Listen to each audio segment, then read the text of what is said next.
এখন আজকে এই সুন্দর একটা মুহূর্তে আমি যাচ্ছি চুল কাটতে।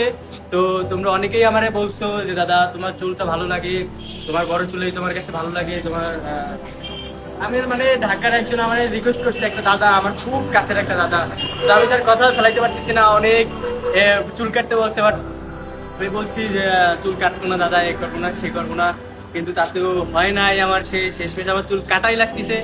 তো এখন সেখানে যাব হেয়ার কাট করতে। তো তোমরাও সাথে থাকো, তোমরা দেখো, আর কমেন্ট বক্সে অবশ্যই মেনশন দেবা যে আমার চুল কাটাটা ঠিক হয়েছে নাকি হয় নাই, নাকি আমার চুল বড় রয়েছে, নাকি চুল কাটলে ভালো লাগে কোনটা। তো যদি তোমাদের কমেন্ট যদি যেটা বেশি আসবে আমি সেটা রাখবো, যদি চুল আবার যদি তোমার বড় রাখা ভালো হয় তাহলে আবার নেক্সটে রাখবো। আমাদের জুলাই মাসে 1 ইয়ার হওয়ার কথা চুল। এখন সমানা সবাই কমেন্ট করবা, এখন যাবো সেইখানে, আর আমি মেনশন দেবো সেই দাদাটারে যে দাদাটা আমারে বলছে চুল কাটার কথা। ঠিক আছে, চলো যাই।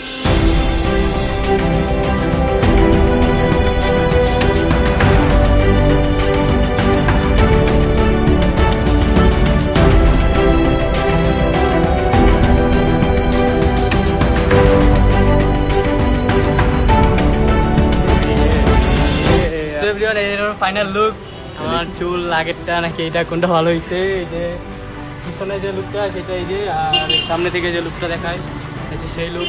ঠিক আছে, এইটা ভালোই জানি না কেমন লাগছে, কিন্তু মোটামুটি আমার কাছে ভালোই লাগছে।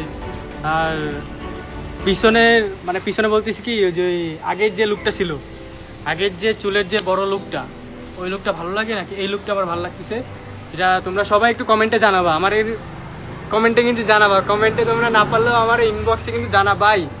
ঠিক আছে, তো আজকে ভিডিও এই পর্যন্তই। আমার এত পরিমাণে খারাপ লাগছে, এত পরিমাণে কষ্ট লাগছে যে সময় চুল কাটতেছি, যে মানে একেবারে চুপচাপ কান্না চলে এসে সময়। তো ভিডিও আজকে এই পর্যন্তই, আবার নেক্সটে কিছু করার আগে আপনাদের সবাই জানাবো। ওকে, টাটা।